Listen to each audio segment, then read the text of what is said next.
આપણે ગઈકાલે I think જે વિકર્ણ સંબંધ ને એ બધું આપણે જોયેલું હતું અનિયમિત ગુણધર્મ પછી એની જુદા જુદા પાણી સાથેની પ્રક્રિયાઓ અને એ બધી જ પ્રક્રિયાઓ છે આપણે ગઈકાલના લેક્ચરમાં જોયેલી હતી. ઓકે, હવે આજે ચાલુ કરવાનું છે સોડિયમથી. પછી એના જુદા જુદા જે બંધારણો છે, દાખલા તરીકે સોડિયમ ક્લોરાઇડ છે, NaOH છે, N2CO3 છે, સોડિયમ બાયકાર્બોનેટ છે, બરોબર છે. એ બધી વસ્તુની આજે આપણે ચર્ચા કરવાની છે. એમાંથી પહેલું છે, હું તમને ખાલી ધાતુ વિશેની માહિતી આપી દઉં. એમ પ્રથમ છે એ છે ખાલી ધાતુ, એમાં છે સોડિયમ.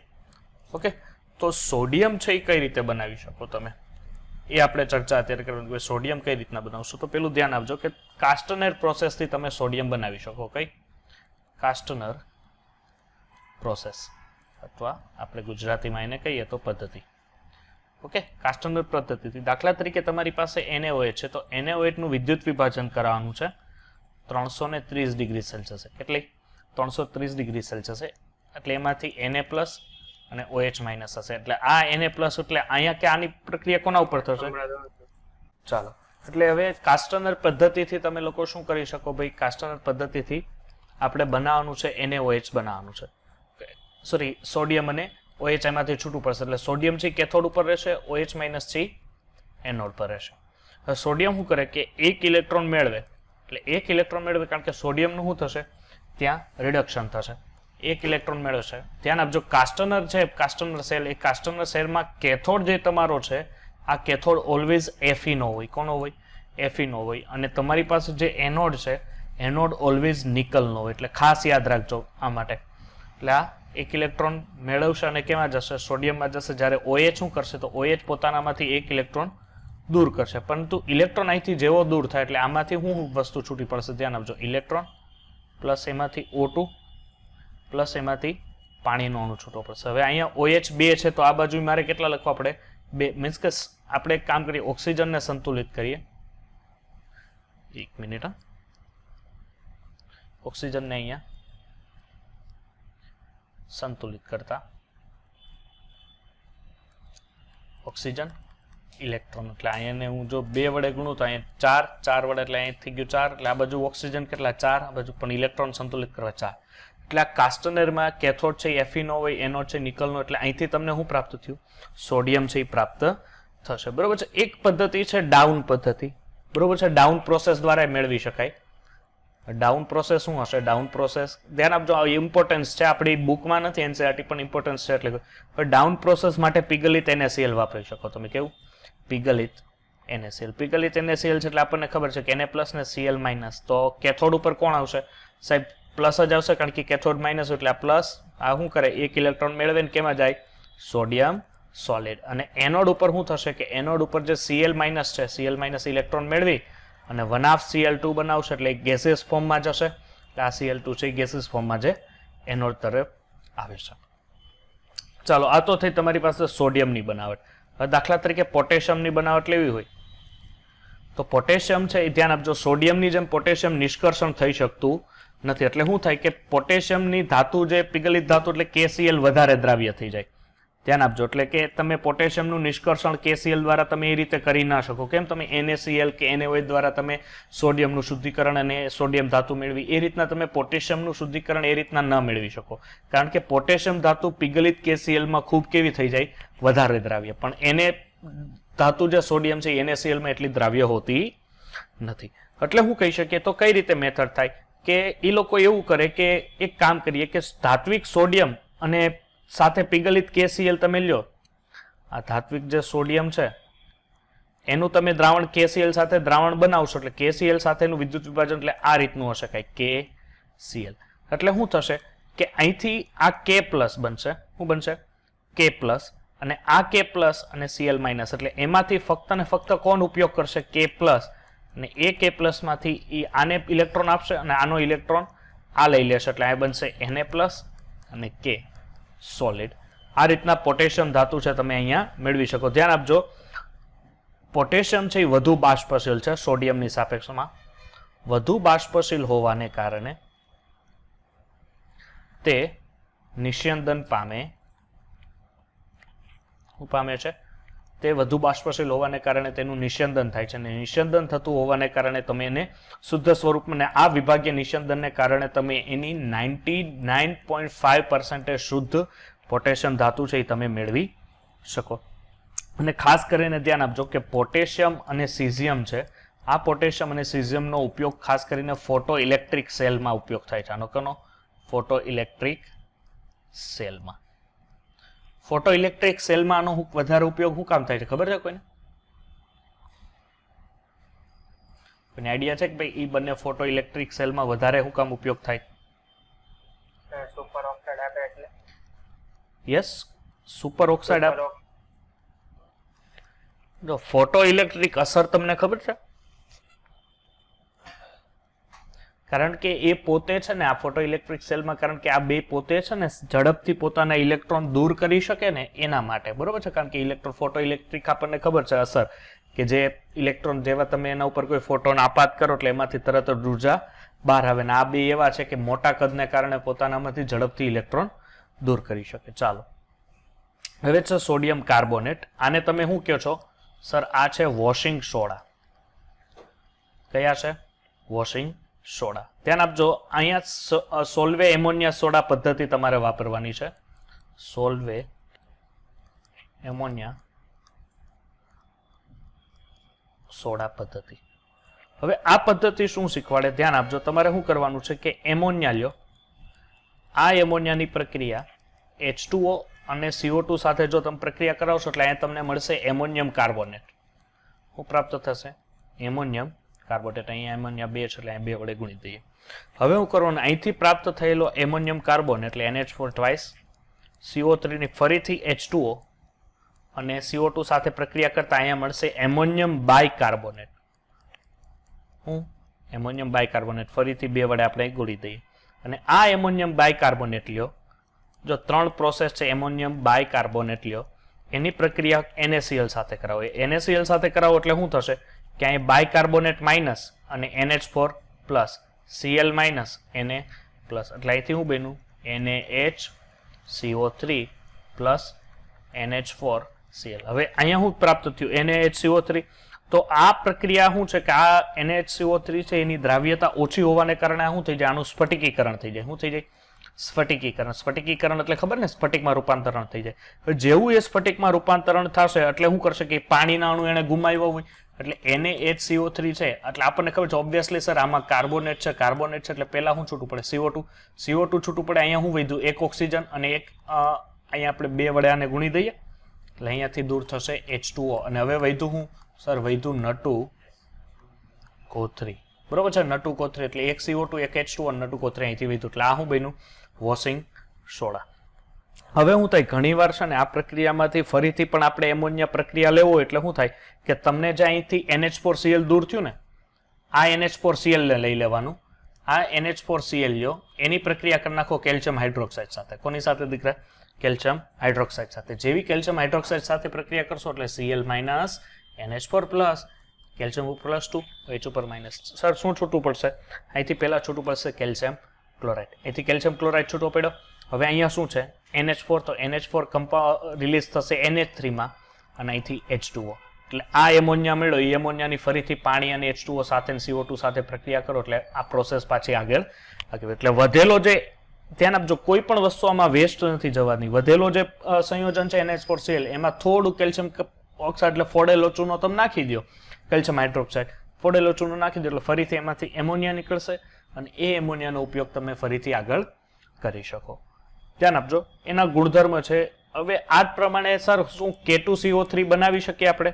તો K2CO3 છે એ બનાવી શકાતો નથી, કારણ કે એમાં શું થશે કે પોટેશિયમ બાયકાર્બોનેટ છે એની દ્રાવ્યતા ખૂબ વધારે હોય અને દ્રાવ્યતા વધારે હોવાને કારણે છે એનું સ્ફટિકીકરણ થઈ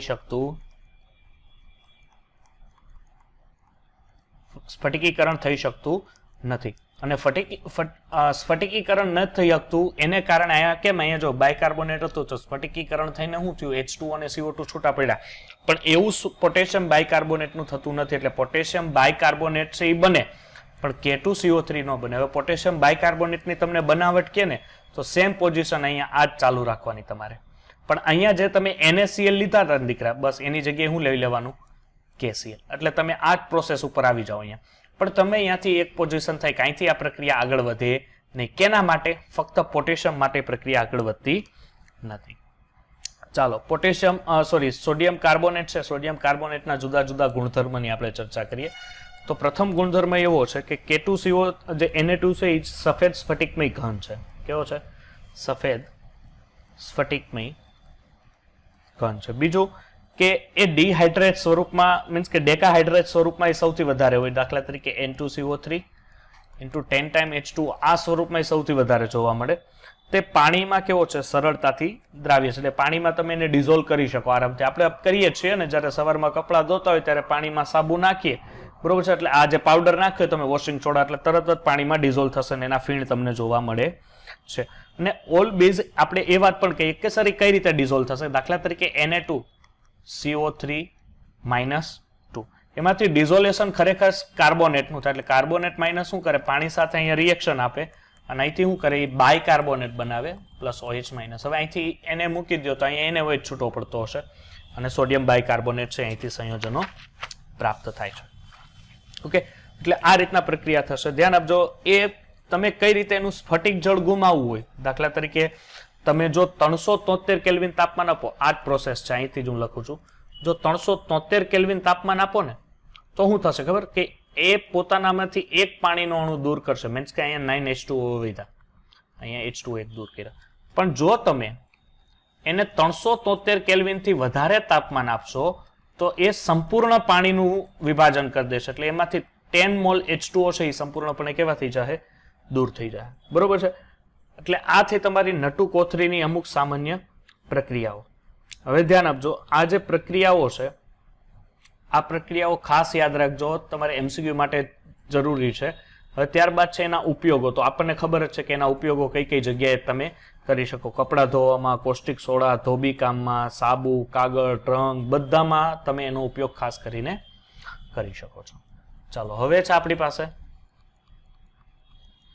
બાયકાર્બોનેટ. હવે બાયકાર્બોનેટ હું હજી અમને આગળ જ શીખવાડી રહ્યો. ભાઈ નટુ કોથળી લ્યો, એની પ્રક્રિયા H2O અને CO2 સાથે કરો એટલે અહીંથી હું આપી દઈ અને આનું તમે વિભાજન કરાવો. આ જ પ્રક્રિયા, એટલે મીન્સ કે આ પ્રક્રિયા હું આમ કહી શકું પ્રતિવર્તી છે. આપણે આનાથી ઊંધી ઉપર લખેલી, અહીંયા હું લખેલું કે સર અહીંયા અમે આ પ્રક્રિયાને કાર્બોનેટમાં ફેરવું, તમે અહીંયા બાયકાર્બોનેટમાં ફેરવું. તેને ગરમ કરતા વિઘટન થઈને CO2 ના પરપોટા તમે ત્યાંથી બહાર નીકળી શકો. એટલે આને કારણે શું થશે કે આ CO2 ના પરપોટા એમાંથી બહાર નીકળે છે. એટલે ઓબ્વિયસલી આપણે એક વસ્તુ કહી શકીએ, આપણે જે કેક ને એને ફૂલાવીએ છીએ મેં તમને કીધું, કારણ કે સોડિયમ બાયકાર્બોનેટ એટલે ખાવાના સોડા. ગરમ ગરમ ઢોકળા બનાવો કે એમાં તમે નાખો કે નહીં, એટલે કેવા મસ્ત ઢોકળા થઈ જાય.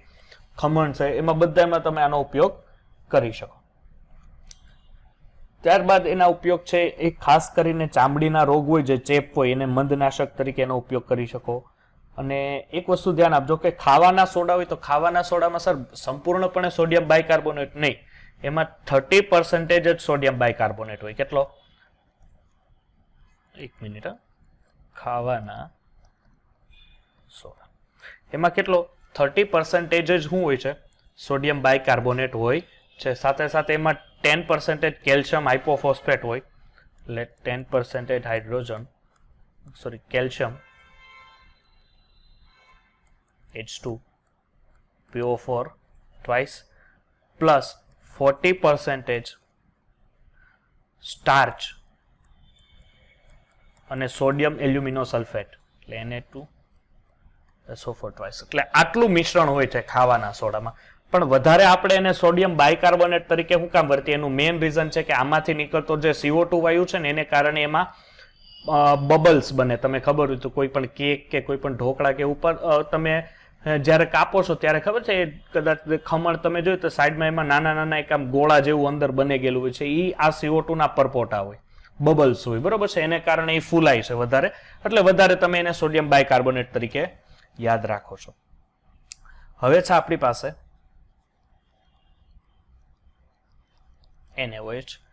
NaOH ની બનાવટ અને તેના ગુણધર્મ ને બધું આપણે જોઈએ, બરોબર છે.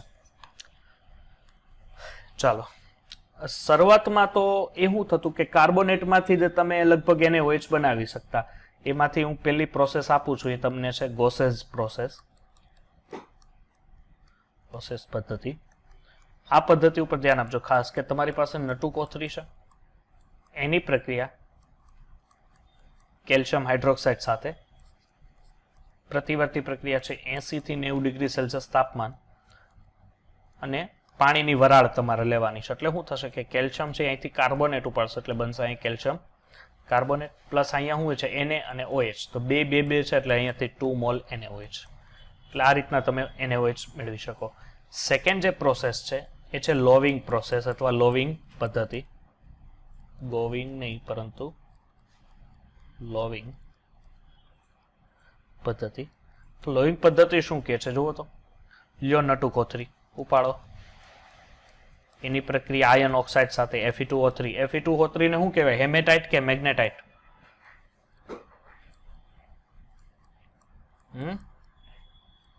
Fe2O3 ને શું કહેવાય, હેમેટાઇટ કે મેગ્નેટાઇટ? હેમેટાઇટ. હેમેટાઇટ. અહીંયા બને છે આ સોડિયમ ફેરેટ, સોડિયમ ફેરિટ. ઓકે, નટુ કોથળીની જ્યારે Fe2O3 સાથે પ્રક્રિયા કરો એટલે સોડિયમ ફેરિટ, અને આ સોડિયમ ફેરિટ લ્યો, એની ફરીથી જ્યારે તમે પાણી સાથે પ્રક્રિયા કરો એટલે અહીંથી ફરીથી પ્રક્રિયા આગળ વધીને અહીંથી તમને NaOH પ્લસ અહીંથી પ્રાપ્ત થશે Fe2O3. Fe2O3 પ્રાપ્ત થાય એટલે મારે આને 2 વડે ગુણવું પડે, એટલે આને પણ 2 વડે ગુણવું પડે. એટલે આ તો સામાન્ય મેથડો થઈ બે, લોવિંગ અને ગોસેસ પ્રોસેસ. પણ હવેની જે પ્રોસેસ છે એ ખાસ ધ્યાન આપજો કે ત્રીજી પ્રોસેસ છે એ છે લગભગ વિદ્યુત વિભાજન વાળી પ્રોસેસ. એટલે કે તમે દાખલા તરીકે NaCl નું જલીય દ્રાવણ લ્યો, બરોબર છે, એટલે NaCl ના જલીય દ્રાવણનું જ્યારે તમે રિએક્શન કરાવો એટલે આપણને ખબર છે કે NaCl નું જલીય દ્રાવણ એટલે એમાં હાજર શું હોય સર, H2O હોય, સાથે સાથે Cl- અને Na+.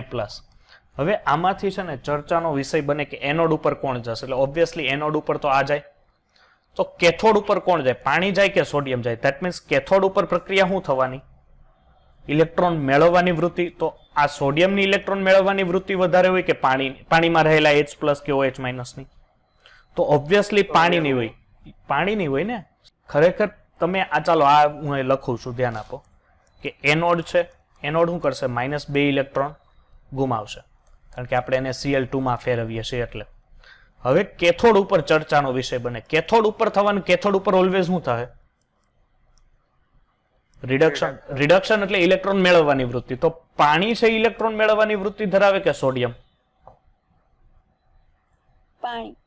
પાણી ધરાવશે, કારણ કે સોડિયમ ઇલેક્ટ્રોન ગુમાવવાની વૃત્તિ ધરાવે. સક્રિયતા શ્રેણી પ્રમાણે હાઇડ્રોજન પછી સોડિયમ આવે, હે કે નહીં? એટલે રિડક્શન પહેલા H2O નું થાય, એટલે H2O શું કરશે કે ઇલેક્ટ્રોન મેળવશે. કેટલા મેળવશે સાહેબ? આને 2 ગુમાવ્યા છે તો આ ભાઈ 2 મેળવી લે, એટલે અહીંથી શું બનશે સર, અહીંથી બનશે H2 અને OH- બનશે. એટલે અહીંયા તમારે આને 2 વડે ગુણી દો એટલે આ સમીકરણ સંતુલિત થઈ ગયું, બરોબર છે. 2 વડે ગુણવો તો ચાલે, ન ગુણવો તો પણ ચાલે.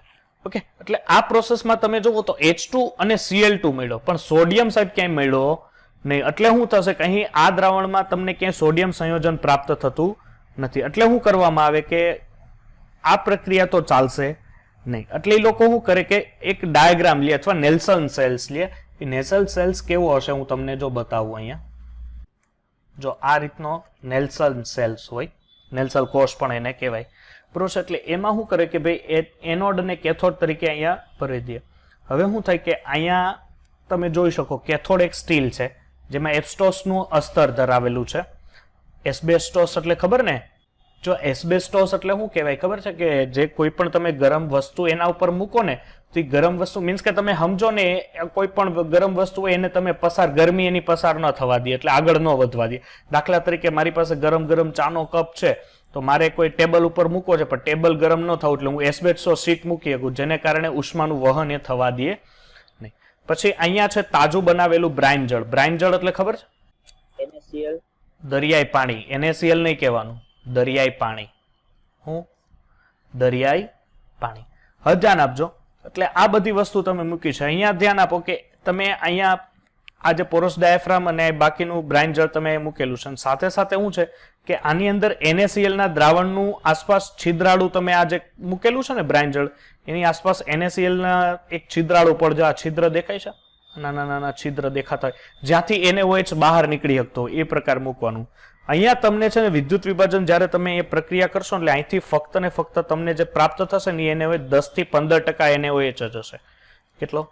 10 થી 15% NaOH. જો તમારે આને વધારે હજી અવક્ષેપણ કરવું હોય તો આને તમારે શૂન્ય અવકાશમાં લઈ જવું બને, અને શૂન્ય અવકાશમાં લઈ જાઓ ત્યારે તમારું NaOH, જો તમે આને શૂન્ય અવકાશમાં લઈ જાઓ એટલે મીન્સ કે શૂન્ય અવકાશમાં લઈને જ જવાનું, એવું વાતાવરણ તમે ઊભું કરો શૂન્ય અવકાશ, એટલે જેમ કે લગભગ બધી અશુદ્ધિઓ દૂર થઈ જાય, તો જેને કારણે તમે 50% સાંદ્ર NaOH સુધી પહોંચી શકો. બરોબર છે? એનાથી વધારે તમે સાંદ્ર NaOH સુધી પહોંચી શકતા નથી. એટલે આ રીતના તમે એની NaOH ની બનાવટ છે એ લઈ શકો. હવે ધ્યાન આપજો, હવે આ જે તમારું NaOH છે એનું જો શુદ્ધિકરણ કરવું હોય તો શું કરવાનું ખબર છે કે NaOH માં અહીંયા હું લખી દઉં NaOH નું શુદ્ધિકરણ. ચાલો હવે શું છે NaCl નું NaOH નું શુદ્ધિકરણ. હવે NaOH નું શુદ્ધિકરણ છે એટલે અહીંયા ધ્યાન આપજો. NaOH માં આપણને ખબર છે અશુદ્ધિ તરીકે શું હોય કે ભાઈ NaCl છે, ઘણીવાર સોડિયમ સલ્ફેટ પણ હોઈ શકે, અને વાતાવરણમાં આપણને ખબર છે કે વાતાવરણમાંથી એ CO2 જો લઈ લે, બરોબર છે, વાતાવરણમાં રહેલો જો CO2 લઈ લે તો એ ઘણીવાર નટુ કોથળી બની જાય. શું બની જાય? નટુ કોથળી. અને નટુ કોથળી શું છે? એક અશુદ્ધિ છે. આમ ભલે ને એ ઉપયોગી પદાર્થ છે, પણ એ ખાલી તમે NaOH મેળવો છો ત્યારે NaOH ની સાપેક્ષમાં તો નટુ કોથળી આપણા માટે શું થઈ? અશુદ્ધિ તરીકે વર્તે છે. આથી તેને આલ્કોહોલમાં દ્રાવ્ય કરવામાં આવે છે. કેમાં? આલ્કોહોલમાં. એટલે આલ્કોહોલમાં જેવો તમે NaOH દ્રાવ્ય કરો, NaOH ને આલ્કોહોલમાં દ્રાવ્ય કરતા અશુદ્ધિઓ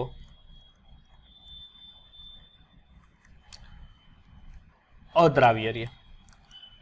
એટલે આલ્કોહોલ ને દાખલા તરીકે અહીંયા સમજો, આ પાત્ર લીધું, આની અંદર અશુદ્ધિઓ ને બધું છે. શું છે? આલ્કોહોલ છે પ્લસ NaOH પ્લસ અશુદ્ધિ. એટલે આ બે શું છે? આલ્કોહોલ અને NaOH બે મિશ્ર થઈ જાય. એટલે એ બે મિશ્રણને પાછું અલગ કાઢો, અને બે મિશ્રણને અલગ કાઢીને પછી શું કરવાનું? એનું બાષ્પયાન કરાવો. જેવું તમે આનું બાષ્પયાન કરાવશો એટલે આલ્કોહોલ એમાંથી શું થશે? ઇવેપોરેટ થઈ જશે. ઇવેપોરેટ એટલે બાષ્પ દ્વારા એ દૂર થઈ જશે. એટલે આલ્કોહોલ બાષ્પશીલ થઈ જશે. તો હું બાષ્પશીલ જ લખશું, સમજો? બાષ્પશીલ દૂર થઈ જશે. એટલે અહીંયા ફક્ત ને ફક્ત હવે શું વધશે સર? NaOH. હવે અહીંયા ફક્ત ને ફક્ત NaOH છે એ સંયોજન બાકી રહે છે. ઓકે, ચાલો. એટલે આ થઈ તમારી NaOH ની બનાવટ. ઓકે, ચાલો. હવે અહીંથી જે તમને માહિતી આપું એ માહિતી ઉપર ખાસ ધ્યાન આપજો. આ જે બે ક્ષાર લખાવું છું એ યાદ રાખજો કે માઇક્રો કોસ્મિક ક્ષાર. કયા? માઇક્રો કોસ્મિક ક્ષાર. એમાં માઇક્રો કોસ્મિક ક્ષાર છે એ આ છે, ધ્યાન આપજો ખાસ. NH4 HPO4 into 4 times H2O. બરોબર છે? એની જે બનાવટ છે એ કઈ રીતે કરવામાં આવે કે એની ઉપયોગ NH4Cl અને સોડિયમ હાઇપોફોસ્ફેટ એનો બંનેની પ્રક્રિયા જ્યારે તમે કરાવો એટલે તમને આ પ્રકારનું સંયોજન પ્રાપ્ત થાય છે. માઇક્રોકોસ્મિક ક્ષાર તમને મળે છે. એટલે HPO4 પ્લસ NaCl. એટલે આનો ઉપયોગ ખાસ કરીને છે ને મણકા કસોટીમાં કરવામાં આવે છે. હવે તમારી પાસે આ રીતનું આનો ઉપયોગ ખાસ કરીને કેમાં થાય છે? મેં કીધું મણકા કસોટીમાં ધાતુ આયનની પરખ માટે. મણકા કસોટીમાં ધાતુ આયનની પરખ કસોટીમાં.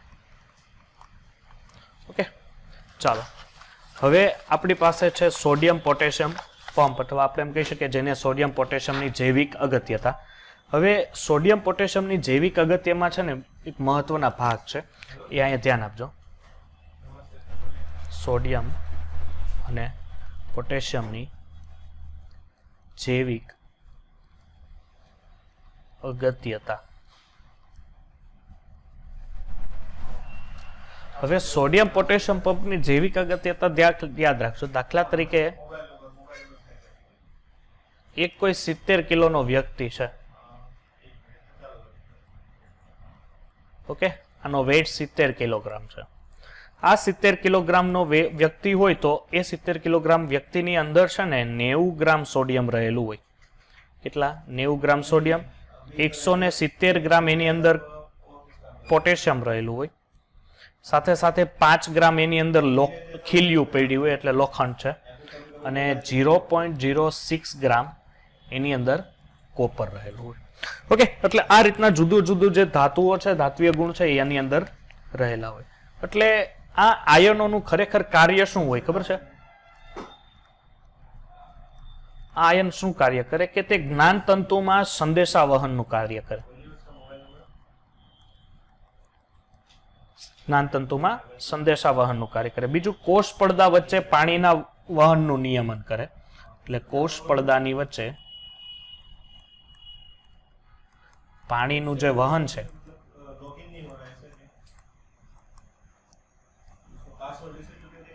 પાણીના કરે. બીજું, શર્કરા અને એમિનો એસિડનું વહન કરે.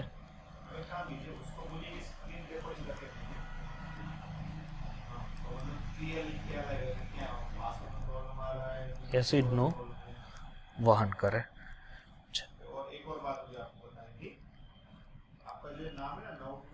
ચાલો, હવે છે સોડિયમ અને પોટેશિયમ નું જુદાપણું.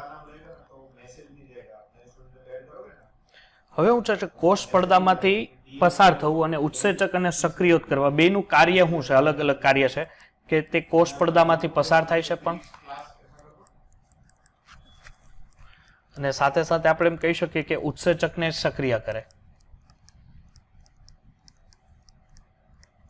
ધ્યાન આપજો. હવે ખાસ જે જોવા જેવું છે, હવે ખરેખર આ ક્યાં લડે છે?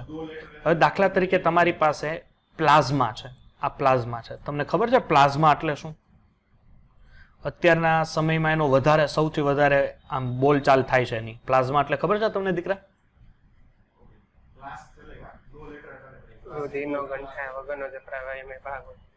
હા. હવે આ ધ્યાન આપજો. પ્લાઝમા અત્યારે તમે અંદર જે એ કેવા કલરનું હોય પ્લાઝમા? આછા પીળા. મીન્સ કે આપણે પીળો શબ્દ આપણે અત્યારે વાંચીએ છીએ, બરોબર છે? તમને બાયોલોજી વાળા છો એટલે વધારે તમને આઈડિયા હશે.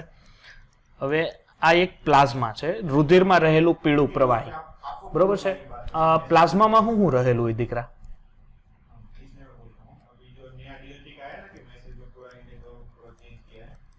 પ્લાઝમામાં છે ને, ધ્યાન આપજો, પાણી પણ, આયન અને પ્રોટીન. તે રુધિર કણોને આલંબિત રાખે છે. તે શું કરે છે? જે રુધિર કણો હોય, આ રુધિર કણોને આલંબિત કરે છે અને રુધિરના વહન માટે અગત્યનો ભાગ ભજવે છે. હવે ધ્યાન આપજો, આ શું હશે કે અહીંયા હું તમને સમજાવું. એક મિનિટ. ઓકે, ચાલો. હવે હું થશે કે પોટેશિયમની અગત્યતા એ અહીં મહત્વનો ભાગ. દાખલા તરીકે તમારી પાસે ગ્લુકોઝ છે. આપણે ખબર છે ગ્લુકોઝ છે શરીરમાં, ગ્લુકોઝનું ઓક્સિડેશન થશે એટલે એટીપીમાં ફેરવાશે. એટીપીને શું કહેવાશે? Adenosine triphosphate. Okay, adenosine triphosphate. આ એડિનોસાઇન જે ટ્રાઇફોસ્ફેટ છે એટલે શું થશે કે આ રીતની એક રચના હશે. આ જે કોષ દિવાલ હોય, આપણને ખબર છે કે આ જે કોષ દિવાલ છે એ આ રીતની છે. અને સોડિયમ પોટેશિયમ પંપ કઈ રીતે વર્ક કરે તો કંઈક આ રીતનું. દાખલા તરીકે સોડિયમ જે છે એ આ ગોળા જેવું છે અને આ પોટેશિયમ છે જે ત્રિકોણ આ રીતના છે. એટલે હું આને Na+ કહું છું અને જે ત્રિકોણ છે એને K+ કહું છું. એટલે હવે શું થશે કે અહીંયા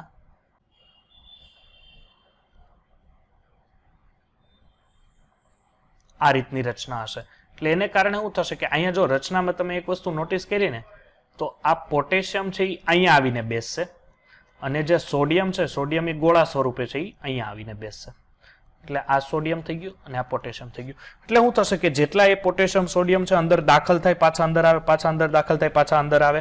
એટલે આ રીતની ઘટના છે એ સતત ને સતત શું રહેતી હશે, એની ચાલુ રહેતી હશે. એટલે આ રીતની જે ઘટના છે એ અહીંયા આ રીતની ચાલુ રહે. દાખલા તરીકે હું અહીંયા જોઉં તો આની અંદર શું થશે કે અહીંયા અત્યારે બધા સોડિયમના અણુ બેઠા છે.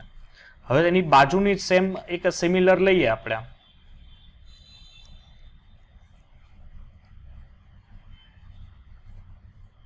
તો અહીંયા એક મિનિટ, તો એની અંદર આ બધા પોટેશિયમ અત્યારે બેઠા છે. એટલે આ રીતના શું થશે કે જેવો એ આ બંધ થશે, ખુલશે, એટલે સોડિયમ અંદર આવશે, પોટેશિયમ બહાર જશે, સોડિયમ અંદર આવશે, પોટેશિયમ બહાર જશે. એટલે એ રીતના એનામાં શું થશે, સતત રચના ચાલે છે, જેને તમે સોડિયમ પંપ કહેશો. એટલે શું થશે કે મોટો જે અણુ છે એ સોડિયમ છે, એટલે એમાં 3 Na+ અને આઉટ થશે, એટલે કે એમાં એ વધશું. અને નાનો જે છે, એટલે મીન્સ કે અહીંયા મેં લખેલા પણ અહીંયા ખરેખર કેટલા હોય, 2 જ હોય, બરોબર છે. અહીંયા રહ્યા 2 અને સોડિયમ કેટલા હોય છે, આ 3 હોય છે, દેખાય છે. એટલે નાનો પંપ છે એ K+ જે ઇન ઓછા હોય છે. હવે જેવો તમે સોડિયમ આયનો બહાર જાય, ધ્યાન આપજો, જેવા સોડિયમ આયનો છે એ બહાર જશે, લખું કે સોડિયમ આયનો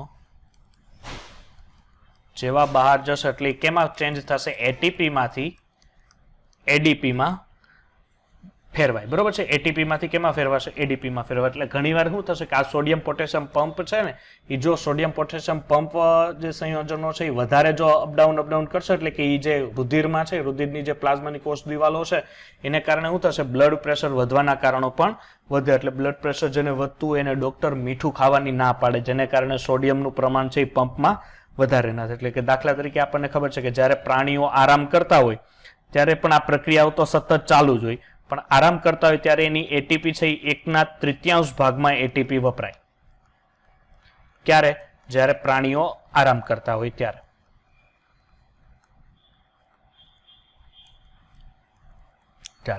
ઓકે, સોડિયમ આયનનું સ્તર છે ને, ધ્યાન આપજો કે જ્યારે તમે સાંદ્રતા બદલાતા નથી ત્યારે સોડિયમ આયનનું સ્તર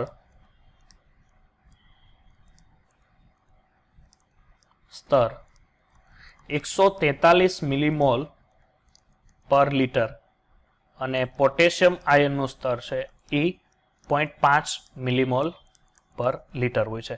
જો આ સાંદ્રતા બદલાય તો આ સાંદ્રતા બદલાઈને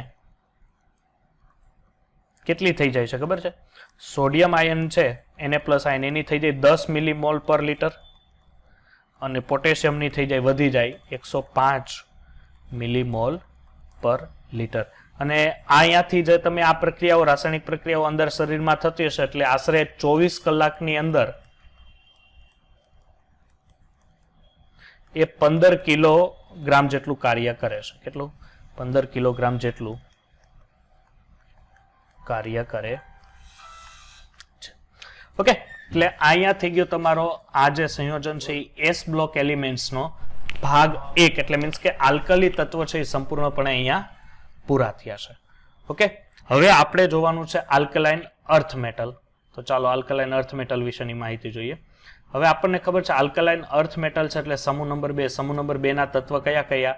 તો સાહેબ બેરેલિયમ, મેગ્નેશિયમ, બરોબર છે, કેલ્શિયમ, સ્ટ્રોન્શિયમ અને બેરિયમ, રેડિયમ, એ બધા કયા છે? સમૂહ નંબર 2 ના તત્વ. હવે સમૂહ નંબર 2 એટલે આલ્કલાઇન અર્થ ધાતુઓ.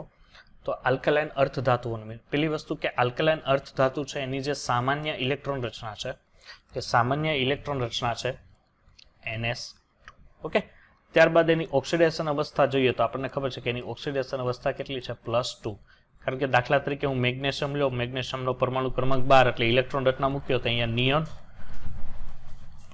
3s2. નિયોન ન લખો તો લખવું પડે તમારે 1s2, 2s2, 2p6, 3s2.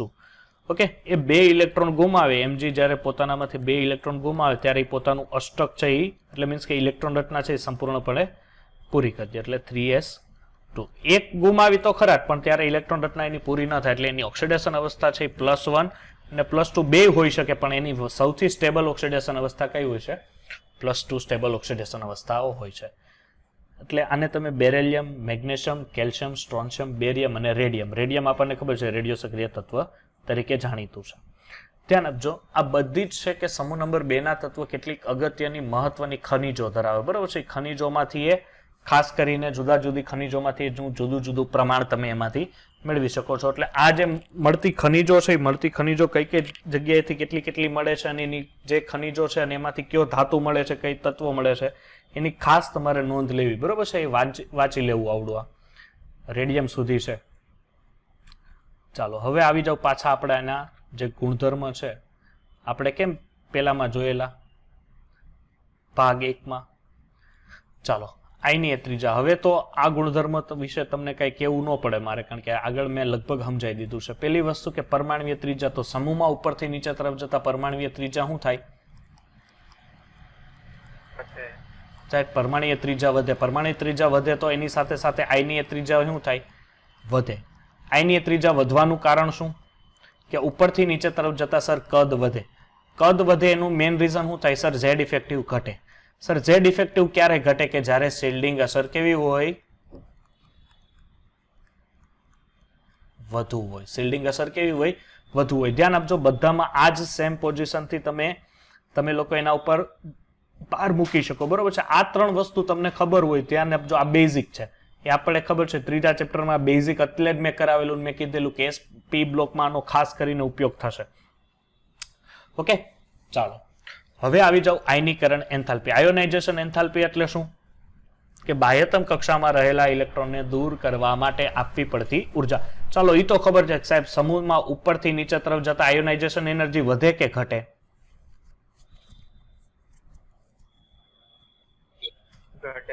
ઘટે. આયોનાઇઝેશન એનર્જી ઘટે. પરંતુ એક જોવા જેવી બાબત એ છે કે સમૂહ 1 ની સાપેક્ષમાં સમૂહ 2 ના તત્વ છે એની આયનીકરણ એન્થાલ્પી કેવી હોય છે? વધારે હોય છે. એટલે સમૂહ 1 ના જે તત્વ છે, ધ્યાન આપજો અહીંયા, સમૂહ 1 ના તત્વની આયોનાઇઝેશન એન્થાલ્પી એ સમૂહ 2 ના તત્વ કરતા ઓછી હોય. એટલે મીન્સ કે સમૂહ 2 ના તત્વની આયોનાઇઝેશન એન્થાલ્પી કેવી હોય છે? વધારે. હવે આવું શું કામ થાય છે? બરોબર છે. એના માટે અહીંયા ધ્યાન આપો ખાસ. એના માટે હોય કે સમૂહ 2 માંથી કોઈ એક તત્વ, સમૂહ 1 માંથી કોઈ તત્વ લ્યો ને સમૂહ 2 માંથી. ચાલો સમૂહ 1 માંથી આપણે સોડિયમ લઈ લઈએ અને સમૂહ 2 માંથી કોને લેશું? મેગ્નેશિયમને. મીન્સ કે આ સમૂહ 1 થયો અને આ સમૂહ 2. એટલે આની બેયની પ્રથમ આયનીકરણ એન્થાલ્પી જોવાની રહી ને. દ્વિતીય તો ઓબ્વિયસલી પહેલા કરતા મોટી જ હોય, પણ આની સમૂહ 1 કરતા સમૂહ 2 ની આયનીકરણ એન્થાલ્પી વધારે. કેમ? ચાલો અહીંયા ઇલેક્ટ્રોન રચના લખો. તો અહીંયા હું ડાયરેક્ટ અહીંયા લખી નાખું, જો સમજ પડશે. કોઈ આપણે બીજું કોઈ કામ નથી એટલે અહીંયા નિયોન લખી નાખું, કારણ કે એનું કંઈક અહીંયા શું હશે? 3s1 અને અહીંયા શું છે? Neon 3s2. ચાલો હવે ઇલેક્ટ્રોન આપણે તમારે કાઢવાનો થાય તો અહીંયા 3s1 અને અહીંયા શું થશે? 3s2. તો આ બેમાંથી ઇલેક્ટ્રોન કાઢવો કોનો સહેલો પડે? તમારો આન્સર મળી જાય તમને. કયો તો મને. સોડિયમ. સોડિયમનો ઇલેક્ટ્રોન દૂર કરવો સહેલો પડે. એનો મિનિંગ કે એની અંદર શું છે દીકરા? એની અંદર અયુગ્મિત ઇલેક્ટ્રોન છે. કેવો છે? અયુગ્મિત ઇલેક્ટ્રોન છે. જાણે આની અંદર કેવો છે? યુગ્મિત ઇલેક્ટ્રોન છે. કેવો છે? યુગ્મિત ઇલેક્ટ્રોન. એટલે યુગ્મિત ઇલેક્ટ્રોનને દૂર કરવા તમારે અયુગ્મિત ઇલેક્ટ્રોનની સાપેક્ષમાં ઉર્જા કેવી આપવી પડે? વધારે આપવી પડે. ઓકે, એટલે પ્રથમ આયનીકરણ પ્રથમ સમૂહ કરતા દ્વિતીય સમૂહના તત્વની આયનીકરણ એન્થાલ્પી કેવી હોય છે? વધારે હોય છે. અને દ્વિતીય આયનીકરણ એન્થાલ્પી તો આપણને ખબર જ છે પ્રથમ કરતા વધારે જ હોય છે. એટલે એમાં કોઈ માથાકૂટ આપણે કરવાની જરૂર નથી. ચાલો પછી ત્રીજો ગુણધર્મ છે વિદ્યુત ઋણતા. તો ઉપર આપણને ખબર છે કે ઉપરથી નીચે તરફ જતા સમૂહ 2 માં પણ સમૂહ 1 ની જેમ વિદ્યુત ઋણતા તો કેવી હશે? ઓછી જ હશે. પરંતુ સમૂહ 1 ની સાપેક્ષમાં વિદ્યુત ઋણતા 2 ની વધારે છે. કોઈ સમજાવી શકશે મને કે સમૂહ 1 ની સાપેક્ષમાં સમૂહ 2 ની કેમ? મેં તમને વિદ્યુત ઋણતા આયનીકરણ એન્થાલ્પી વિશે ખ્યાલ આવ્યો. હવે તમારું દિમાગ દોડાવો અને કહો કે વિદ્યુત ઋણતા છે એની કેમ વધારે છે? કોઈ કહી શકશે ભાઈ? ડાબેથી જતા જતા કદ ઘટે એમ આપણે જે બાહ્યતમ કક્ષામાં રહેલો ઇલેક્ટ્રોન એ કેન્દ્રની નજીક હોય તે વિદ્યુત ઋણતા વધારે હોય ને સરળતાથી ઇલેક્ટ્રોન દૂર નથી. અરે વેરી ગુડ. જો અહીંયા લખું છું, ફરીથી સોડિયમનું જ ઉદાહરણ આપું, આપણને મજા આવશે. સોડિયમ છે, અહીંયા મેગ્નેશિયમ છે. ઓકે, હવે શું થશે કે આની અંદર આનો પરમાણુ ક્રમાંક કેટલો છે સર? 11 છે. એનો મિનિંગ એની અંદર ઇલેક્ટ્રોન 11 હશે. હવે દીકરા ઇલેક્ટ્રોન 11 હશે તો હું એમ કહી શકું કે એની અંદર રહેલા પ્રોટોન 11 હશે. પ્રોટોન 11 હશે એટલે આપણે એમ કહી શકીએ એનો ઝેડ ઇફેક્ટિવ મેક્સિમમ 11 સુધી હશે. એટલે આ કદ છે એ સોડિયમનું આવડું હોય. મેગ્નેશિયમનું કદ કેવું હોય? સોડિયમ કરતા નાનું હોય કે મોટું હોય? ઓબ્વિયસલી નાનું હોય, કારણ કે આવર્ત કોષ્ટકમાં ડાબીથી જમણી તરફ જતા કદમાં ઘટાડો થાય. હવે બાહ્યતમ કક્ષામાં રહેલા ઇલેક્ટ્રોન, આની બાહ્યતમ કક્ષામાં રહેલા ઇલેક્ટ્રોન અહીંયા ઝેડ ઇફેક્ટિવ કેટલો લાગે છે? 11. જ્યારે અહીંયા ઝેડ ઇફેક્ટિવ કેટલો લાગે છે? 12. હવે ઝેડ ઇફેક્ટિવ વધારે છે એને કારણે શું થશે કે આની જે અસર છે ને, આ સોડિયમની અસર આ ઇલેક્ટ્રોન પૂરતી જ હશે, પણ આ જે અસર છે નાના કદને કારણે આ ઇલેક્ટ્રોન તો ખેંચશે, પણ એની આજુબાજુ કોઈ જો આવ્યું ને તો એને પણ એ પોતાની તરફ ખેંચી લેશે. સમજાય છે? હા, એટલે છે ને જો 11 છે એટલે આટલી લાઈન કરી, 12 છે એટલે કદે સામું પાછું નાનું થયું ને, એટલે આને તો બે હાથમાં લાડવા થયા કે ઇલેક્ટ્રોન ખેંચી લે. અને જો અહીંયા એને બહારની બાજુ કોઈ ઇલેક્ટ્રોન દેખાતો હશે ને તો એને પણ પોતાની તરફ ખેંચી શકે. આવી ક્ષમતા ડાબી બાજુ જતા, એટલે મીન્સ કે આવર્ત કોષ્ટકમાં ડાબીથી જમણી તરફ જતા આ ક્ષમતા ધીરે ધીરે વધતી જાય. આપણને ખબર છે મેગ્નેશિયમ પછી તમે બોરોન લ્યો, કાર્બન લ્યો, નાઇટ્રોજન લ્યો, ઓક્સિજન લ્યો, ફ્લોરિનમાં તો એ સૌથી વધારે હોય, કારણ કે ફ્લોરિનનું કદ સૌથી નાનું. મીન્સ કે આપણે નીચેની લાઈન લીધી છે એટલે ક્લોરિન લઈએ તો ક્લોરિનનો પરમાણુ ક્રમાંક 17 અને એનું કદ તો આ બધાની સાપેક્ષમાં નાનું ને, એટલે આટલું જ નાનું ને એનો અસર તો બાહ્યતમ સુધી જ હશે ને, સૌથી વધારે હશે. એટલે કે અહીંયા સુધી જો તમને આટલા એરિયામાં ક્યાંય ઇલેક્ટ્રોન દેખાણા ને, એટલે ઓલો કાચીડો કેમ મચ્છર પકડી લે ખર્ચ દેખાને લાંબી જીપ કરીને, એમ ક્લોરિનનો ઝેડ ઇફેક્ટિવ બાર કોઈ પણ ઇલેક્ટ્રોન હોય એને પોતાની તરફ ખેંચે છે. ક્લિયર? ચાલો, હવે છે આપણી પાસે ઓક્સિડેશન પોટેન્શિયલ. ધ્યાન આપજો, ઓક્સિડેશન પોટેન્શિયલ એટલે શું થશે કે ઇલેક્ટ્રોન ગુમાવવાની વૃત્તિ. તો સમૂહમાં ઉપરથી નીચે તરફ જાવ તો ઇલેક્ટ્રોન ગુમાવવાની વૃત્તિ વધે કે ઘટે? વધે. ઇલેક્ટ્રોન ગુમાવવાની વૃત્તિ શું થશે? વધે છે. ચાલો, એટલે એનું મેઇન રીઝન શું થાય? ઇલેક્ટ્રોન ગુમાવવાની વૃત્તિ વધે એનું મેઇન રીઝન કારણ કે કદ શું થાય છે? વધે છે. હવે અહીંયા છે ને એક વસ્તુ જોવા જેવી છે, જો તમને લોકોને આઈડિયા આવે તો, કે બેરિલિયમની સાપેક્ષમાં મેગ્નેશિયમનો ઓક્સિડેશન પોટેન્શિયલ ડાયરેક્ટ ઠેકડો મારીને કેટલો વધ્યો જોવો તો. જો ધ્યાન આપજો, અહીંયાથી હું તમને જે ટ્રીક કહું છું ને એ ઘરે જઈને જાતે વિચારજો. જો એ જાતે વિચારતા શીખા તો તમને આનો કદાચ ગમે એવો એમસીક્યુ ટ્વિસ્ટ કરીને આપે ને તમને આવડે. બેરિલિયમની ઓક્સિડેશન પોટેન્શિયલ 1.85 છે, જ્યારે આનો 2.35 છે. એટલે બેરિલિયમની સાપેક્ષમાં મેગ્નેશિયમ સારો એવો ઇલેક્ટ્રોન ગુમાવવાની ક્ષમતા ધરાવે. સમજો? પણ સર એ તો નીચે તરફ જવા જ ગુમાવે એટલે કોઈ આશ્ચર્યજનક નથી, પણ હાલો એ કાંઈ વાંધો નહીં. પણ મેગ્નેશિયમથી કેલ્શિયમમાં આવો તો ઇલેક્ટ્રોન ગુમાવવાની ક્ષમતા એનામાં પણ સારી છે. પછી કેલ્શિયમ, સ્ટ્રોન્શિયમ અને બેરિયમ લગભગ સિમિલર, ઇલેક્ટ્રોન ગુમાવવાની ક્ષમતા લગભગ સિમિલર જેવી છે. તો આવું જેને ખબર પડે ને કે આ હું કામ આવું થાય છે, એટલે એના માટે તમારે દીકરા શું કરવું પડશે? બધાના પરમાણુ ક્રમાંક લખો. એને પેલા જે આવા ચાર્ટમાં હું આ બનાવતા ને ઇલેક્ટ્રોન, કે ભાઈ કઈ કઈ રીતે ઇલેક્ટ્રોન આ રીતના ગુમાવ, એ બધું મને છે ને કાલે કહેજો, અથવા સોમવારના આપણા લેક્ચરમાં છે કહેજો કે ભાઈ આ કઈ રીતે આવું થાય છે. ખરેખર આ બધાની સિમિલર, એટલે આ ફેરફાર થવો જોઈએ ઓક્સિડેશન પોટેન્શિયલનો, પણ અહીંથી તો આવડો મોટો તો નથી થવો જોઈએ ને. ઓબ્વિયસલી થાય છે. હાલો, તો એનો મિનિંગ અહીંયા જે ફેરફાર થયો એવો બેરિલિયમ અને મેગ્નેશિયમમાં જે ફેરફાર થયો એ જ ફેરફાર મેગ્નેશિયમ અને કેલ્શિયમમાં થવો જોઈએ. તો એવો જ ફેરફાર પાછો કેલ્શિયમ અને સ્ટ્રોન્શિયમમાં આવવો જોઈએ ને. પણ ફેરફાર કેટલો આવ્યો? 0.02 નો આવ્યો. આમાં તો 0.01 નો જ આવ્યો, એટલે લગભગ સિમિલર જેવી થાય બંનેની ઇલેક્ટ્રોન ગુમાવવાની ક્ષમતા. ઓકે, એટલે ખાસ કરીને આવા જે ફેરફાર હોય તમારે ખાસ કરીને એની નોંધ લેવી એમસીક્યુ માટે. ચાલો, નીચે છે વિદ્યુતના વાહકો. તો એ બંને કેવા છે? વિદ્યુત અને ઉષ્માના સારા એવા વાહકો છે. પછી છે જ્યોત કસોટી. તો જ્યોત કસોટીને કારણે શું થશે કે જુદા જુદા રંગ આપે છે. દાખલા તરીકે કેલ્શિયમ, ક્રોમિયમ છે, પછી બેરેજ છે અને રેડિયમ છે. કેવા કેવા રંગ આપે છે એ આપણને આપેલા છે. ચાલો, હવે છે ભૌતિક અવસ્થા. તો ભૌતિક અવસ્થા કઈ રીતની છે કે સમૂહ 2 ના તમામ તત્વો ભૂરાશ પડતા સફેદ રંગના ચળકા ધરાવતા કેવા છે? ઘન છે. પરમાણુ ક્રમાંક વધતા તેઓની સખતા એટલે કે શું થાય? સખત થતા જાય છે. એટલે કે જેમ કેલ્શિયમ તરફ જતા જાવ, જેમ સ્ટ્રોન્શિયમ તરફ જતા જાવ એટલે એની સખતા શું થાય? વધે. તેમ છતાં પ્રમાણમાં એ કેવા છે? મૃદુ તત્વ છે. મૃદુ તત્વ છે એટલે એની રિએક્ટિવિટી ખૂબ ઓછી હોય છે. એટલે આપણે એમ કહી શકીએ કે આલ્કલીની સાપેક્ષમાં એ ઓછા ક્રિયાશીલ છે. મૃદુ શબ્દનો અર્થ જે થાય કે એની જે બીજા સાથે પ્રક્રિયા કરવાની વૃત્તિ છે એ ઘણી કેવી છે? ઓછી છે, ડાઉન છે. બરોબર. ત્યારબાદ હવે ઘનતા. ઘનતા એટલે આપણને ખબર છે કે સાહેબ ઉપરથી નીચે તરફ જતા આણ્વીય દળ વધે ને આણ્વીય દળ ને ઘનતા વચ્ચે ડાયરેક્ટ સંબંધ છે. એટલે જેમ જેમ તમે આણ્વીય દળ વધતા જશો એમ એમ એની ઘનતામાં પણ શું જોવા મળે છે? વધારો જોવા મળે છે. ઓકે, ચાલો હવે બીજા એના જે બાકી રહેલા ગુણધર્મો છે એમાંથી છે ગલન બિંદુ, ઉત્કલન બિંદુ.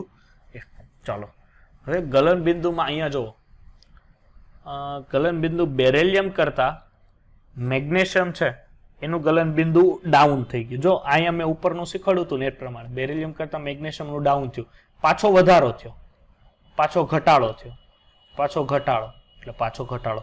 ધેટ મીન્સ અપવાદ કોણ હશે આમાં? કયો તો મને જરી. આ બેમાં કંઈક અપવાદ હશે. મેગ્નેશિયમ અને કેલ્શિયમમાં કંઈક હશે. શું હશે મને કહેવો જરીક. કારણ કે અહીંયા પણ જો ઉત્કલન બિંદુ 27, પછી આ 1300 થી પાછું આનું ઉત્કલન બિંદુ વધ્યું, એટલે મેગ્નેશિયમ અને કેલ્શિયમમાં કંઈક અપવાદ છે. એટલે આ એક્સેપ્શન્સ છે. એ શું અપવાદ છે એ તમારે શોધીને ગમે એના પાતાળમાંથી કાઢવાનો છે કે કેને કારણે આવા ઉત્કલન બિંદુમાં ફેરફાર થાય. એનો મિનિંગ એના ઓક્સિડેશન પોટેન્શિયલમાં ફેરફાર છે. જો હું હજી ઉપર કહી રહ્યો છું, દેખાય છે? મેગ્નેશિયમ અને કેલ્શિયમમાં ક્યાં ક્યાં લોચા લાપસી છે? એ લોચા લાપસી છે જો તમને એક હિન્ટ આપી દઉં, વિકર્ણ સંબંધને કારણે. કયા? વિકર્ણ સંબંધને કારણે. બરોબર છે. બાકીનું હવે તમારે લડવાનું રહેશે. બીજું છે ઓક્સિડેશન અવસ્થા. તો આપણને ખબર છે કે સમૂહ નંબર 2 ના તત્વ છે એ +2 ઓક્સિડેશન અવસ્થામાં સૌથી વધારે સ્ટેબિલિટી છે. એનું મેઇન રીઝન છે કે એની બાહ્યતમ કક્ષાની ઇલેક્ટ્રોન રચનામાં NS2 છે. જો NS1 થાય છતાં એની +1 આવે પણ એ સ્થાયી ઇલેક્ટ્રોન રચના બનતી નથી. ચાલો ફરીથી આપણે જે પોઝિશન ઉપર કાલે હતા આલ્કલી તત્વો માટે એ જ પ્રમાણે આપણે આજે અહીંયા લડવાનું છે. એ છે જલીયકરણ એન્થાલ્પી. જલીયકરણ એન્થાલ્પી એટલે શું થશે? કે જલીયકરણ એન્થાલ્પી કોઈની આઈડિયા? ફરીથી જલીયકરણ એન્થાલ્પી એટલે શું? પાણીના અણુને એડ કરવા માટે આપવી પડતી ઉર્જા.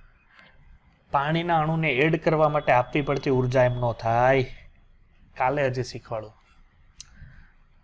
જો જલીયકરણ એન્થાલ્પી એટલે શું થશે કે દાખલા તરીકે જ્યારે તમે કોઈ એવો પાવડર છે, એ પાવડર તમે અહીંયા નાખેલો છે, ઓકે, કદાચ તમે તો નહીં ઇમેજિન કરેલું હોય એવું, અથવા તમે એનો ઉપયોગ કે એવું નહીં કર્યું હોય. એ પાવડરમાં જ્યારે તમે પાણી નાખો ને, ઓકે, અહીંયા દાખલા તરીકે કોઈ પાવડર છે એની અંદર હું એડ કરેલું છે પાણી. પાવડર દાખલા તરીકે કેલ્શિયમ કાર્બોનેટ છે. કેલ્શિયમ કાર્બોનેટ એટલે ચૂનાનો પથ્થરનું જે પાવડર છે, એની અંદર જેવું તમે લોકો પાણી એડ કરશો ને એટલે એને કારણે શું થશે? જેવું એને મિશ્ર કરશો ને એટલે પાત્રની સાઈડમાં તમે એડશો ને એટલે પાત્રની સાઈડ થોડીક ગરમ થઈ ગઈ હશે. એનો મિનિંગ શું થશે કે જ્યારે એ પ્રક્રિયા એની સાથે રાસાયણિક પ્રક્રિયા કરશે એટલે રચના ખરેખર જો આ રહી. દાખલા તરીકે કેલ્શિયમ ક્લોરાઇડ બન્યું છે, એમને નહીં બન્યું હોય. એ શું થશે કે પહેલાં તો કેલ્શિયમ કાર્બોનેટ હશે, કેલ્શિયમ કાર્બોનેટનું વિભાજન થશે એટલે કેલ્શિયમ ઓક્સાઇડ હશે. કેલ્શિયમ ઓક્સાઇડમાંથી શું બનશે? CO2. આ કેલ્શિયમ ઓક્સાઇડની જ્યારે પાણી સાથે રિએક્શન એટલે મીન્સ પાણી હશે તો એમાંથી એક કેલ્શિયમ હાઇડ્રોક્સાઇડ બનશે. શું બનશે? Calcium hydroxide. અને આ કેલ્શિયમ હાઇડ્રોક્સાઇડને કાં તો NaCl કાં તો KCl ના દ્રાવણમાં ફેરવો એટલે KCl2 બનશે. અને એ KCl2માં જ્યારે વધારે પડતું હજી પાણી નાખો એટલે એને સજળ બનાવે. સજળ એટલે KCl2 × 6 ટાઈમ H2O સંયોજન બનાવે. એટલે આપણે એને 6 વડે ગુણીએ 6 ટાઈમ. એટલે એને કારણે શું થશે કે જ્યારે તમે એને પાણીના મોલેક્યુલ્સ સાથે કોઈ પણ એ સંયોજન રિએક્ટિવિટી આપશે એટલે પાણીના મોલેક્યુલ સાથે જેવી રિએક્ટિવિટી આપશે એટલે પોતાનામાંથી ઉષ્મા ઉત્પન્ન કરશે. ઉષ્મા આપવી ન પડે. જલીયકરણ એન્થાલ્પી હોય ને ત્યારે ઉષ્મા દીકરા તમારે આપવી ન પડે, ઉષ્મા એમાંથી ઉત્પન્ન થાય. બરોબર છે? એટલે ઉષ્મા ઉત્પન્ન થવાને કારણે આ બધા છે એ સજળ સંયોજનો બને. હજી એક વસ્તુ યાદ રાખજો કે સમૂહ 1 ની સાપેક્ષમાં સમૂહ 2 ની છે જલીયકરણ એન્થાલ્પી વધારે હોય છે. એનું કોઈ રીઝન આપી શકે? સમૂહ 1 ની સાપેક્ષમાં સમૂહ 2 ની જલીયકરણ એન્થાલ્પી શું કામ વધારે હોય? નહીં, કઈ નહીં, વાંધો નહીં, ટેન્શન નોટ, વાંચન કરજો. સમૂહ 1 ની સાપેક્ષમાં સમૂહ 2 ની છે જલીયકરણ એન્થાલ્પી વધુ હોવાનું મેઇન રીઝન શું હોય છે ખબર છે? કે એની અંદર રહેલા તત્વનું નાનું કદ. એ તત્વનું શું છે? નાનું કદ. કારણ કે સમૂહ 1 ની સાપેક્ષમાં સમૂહ 2 ના તત્વના કદ કેવા હોય છે? ખૂબ જ નાના. અને આ નાના કદને કારણે જે પાણીના મોલેક્યુલ્સ છે એ પાણીના મોલેક્યુલ્સ ઝડપથી આવીને એની સાથે ચોંટે છે. બરોબર છે. દાખલા તરીકે અહીંયા મારી પાસે કેલ્શિયમ છે, તો કેલ્શિયમની સાપેક્ષમાં OH- એના તરફ એટ્રેક્શનમાં આવે, તો આ +2 હોય એટલે આની સાથે એટ્રેક્શનમાં આવે. નાના કદને કારણે શું થશે? કેલ્શિયમની અંદર રહેલો જે કેન્દ્રીય વીજભાર છે એ OH ને પોતાની તરફ ઝડપથી ખેંચે, ઝડપથી ખેંચે એટલે એ ઝડપથી હાઇડ્રોક્સાઇડ બનાવે, અને ઝડપથી હાઇડ્રોક્સાઇડ અથવા કોઈ સજ્જડ દ્રાવણ બનાવે ત્યારે એમાંથી ઉત્પન્ન થતી જે ઉર્જા છે એ પણ કેવી હોય છે? વધારે હોય છે. એટલે આપણે એમ કહી શકીએ કે એની સાપેક્ષમાં જલીયકરણ એન્થાલ્પી સમૂહ 1 ની સાપેક્ષમાં સમૂહ 2 ની કેવી હોય છે? વધારે હોય છે.